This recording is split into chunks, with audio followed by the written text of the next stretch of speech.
Turning Point. Hello and welcome to the show with me, Ekaterina Kudashkina.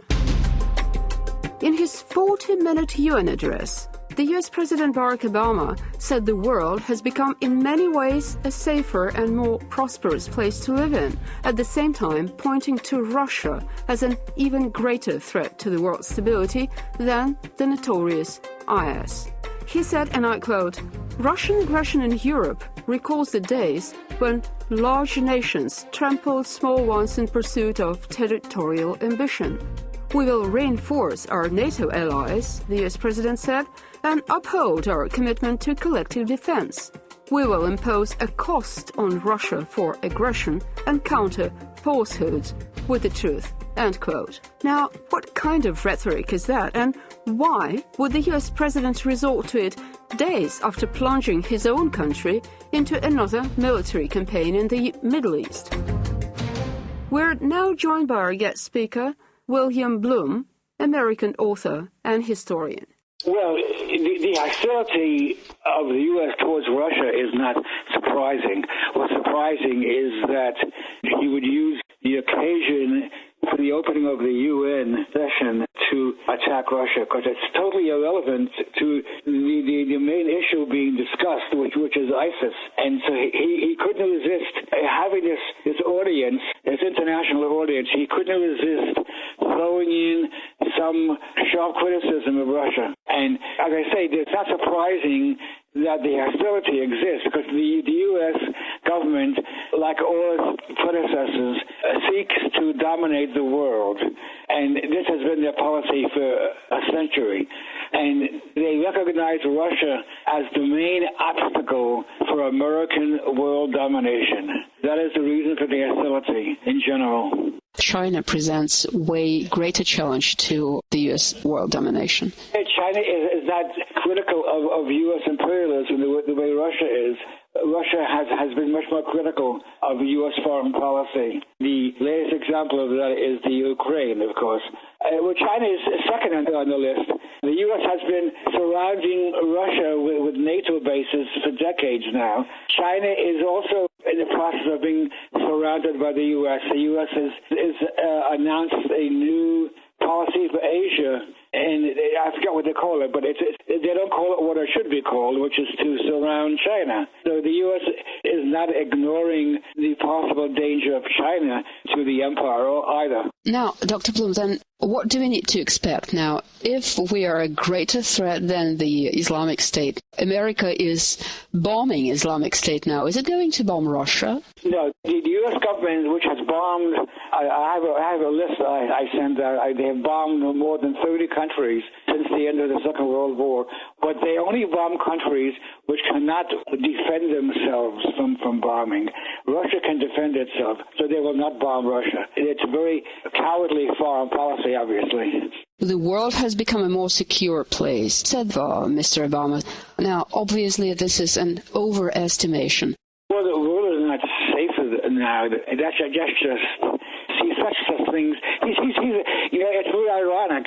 His supporters, Obama supporters, often state that he's more intelligent than George W. Bush. But in my opinion, Obama makes as many stupid statements as Bush ever did, again and again. And to say that the world is a safer place now is one of those stupid statements. There are wars going on all over the place, and the most terrible atrocities are being carried out. Why is it safer? Because wars are not meant to be taken very seriously by anybody who's informed. It's for the American public, which is not very informed. I'm talking about American public and Obama's domestic policy. The impression from the outside is that he seems to be cornered, which means that his statements are also perhaps some kind of signals of desperation. Is that a correct impression, or is it different? Well, that's what his supporters, the ones who've been supporting him for the past 7 or 8 years, when people criticize Obama's policies, that's their defense. It's their only defense. Well, he really means well, but the Republicans don't let him act like a decent human being. The Republicans force him into acting the way he does, which is meaningless because it can't be proven, and it doesn't matter anyhow because he will be judged by essentially by what he has done, not what supposedly lies at the bottom of his soul, which we haven't seen yet. So he will be judged by what he does, and based on what he does, he is the most militaristic president of the U.S. that has ever existed. He has now bombed 7 countries.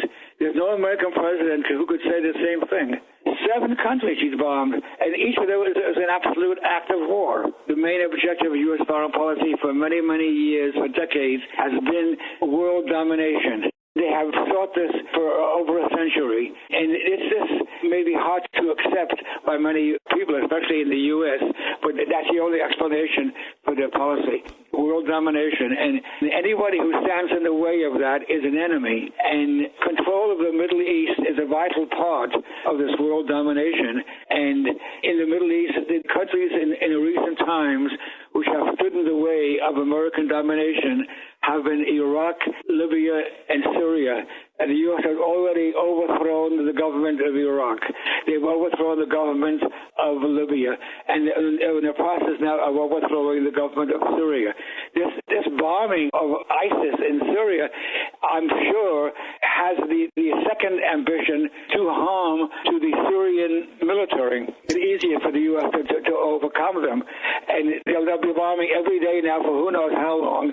And I don't know to what extent, if any, Syria has agreed to this policy. I don't know if they have any choice. But I'm sure that part of the motivation for Washington is to do damage to the military capability of Syria. So, and what are the next steps which you could forecast in medium-term perspective? I don't know. I would not have predicted that the U.S. would be bombing Syria today. We're talking about a bunch of crazy people. The people who run this government are crazy, and there's no predicting what insanity they will do next. And that's not simply for the sake of dominating the world. It's certainly for economical reasons, ideological reasons, and to help and to aid Israel. There are reasons. It's not irrational, but it's not humanitarian in any way. It's not logical from the point of view of humanity. Sir, thank you so much. And just to remind you, our guest speaker was American author and historian William Blum. This is Burning Point. We're looking into the details of Barack Obama's UN address.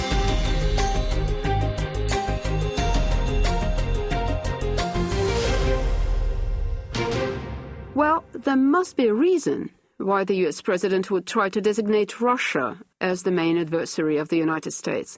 And this is something we're proceeding to discuss with our next guest speaker, Paul Craig-Roberts, chairman of the Institute of Political Economy and Assistant Secretary of Treasury during the presidency of Ronald Reagan. The United States foreign policy follows the Wolfowitz doctrine, which says that the United States must not allow any other country to attain sufficient power and influence to be able to block American purposes in the world. And so with the rise of Russia under Putin, and of course with the economic rise of China, this foreign policy is being put into operation. The alarm bell, I think, was when it became clear that the Russian government would not go along with an American military invasion of Syria or Iran. And the Russian government worked out alternative solutions to the problem that Washington had formed.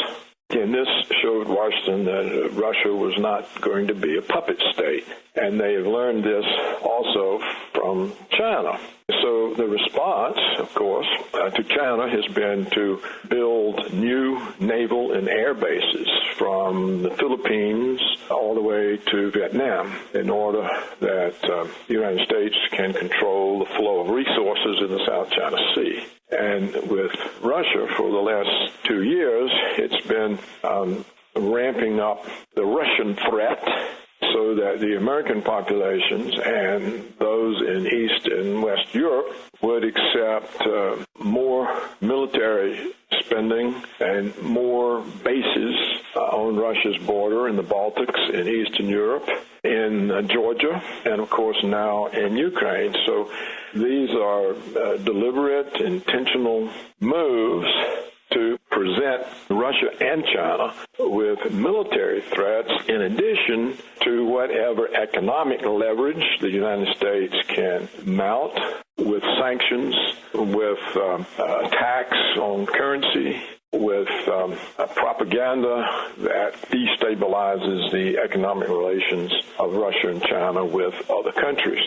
So the Russian and Chinese response has been to try to move outside the dollar payment system such that they trade with other countries in their own currencies.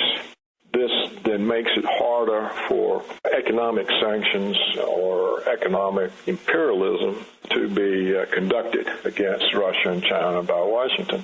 And so that is the current situation. The BRICS, I don't know what the original thought was behind the formation of Russia, China, India, Brazil, and South Africa into a trade bloc that uses its own currency, but I suspect it was a way of resisting American financial hegemony and a way of ensuring their sovereignty and independence.